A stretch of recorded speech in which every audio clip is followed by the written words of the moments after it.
মে মাস শেষের দিকে অথচ এখনও এপ্রিল মাসের বেতন পাননি দেশের প্রায় ৫.৫ লাখ এমপিওভুক্ত শিক্ষক ও কর্মচারী।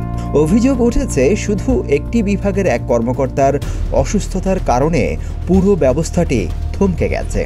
এমন অবস্থায় বেতন না পেয়ে চরম ভোগান্তিতে পড়েছেন শিক্ষা প্রতিষ্ঠানের হাজার হাজার কর্মী।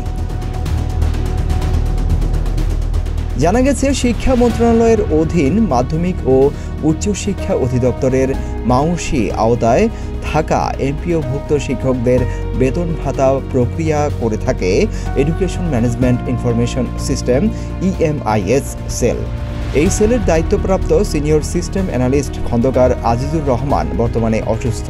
তার বিকল্প কেউ না থাকায় গত মাসের বেতন বিল তৈরির কার্যক্রম পুরোপুরি থেমে গেছে।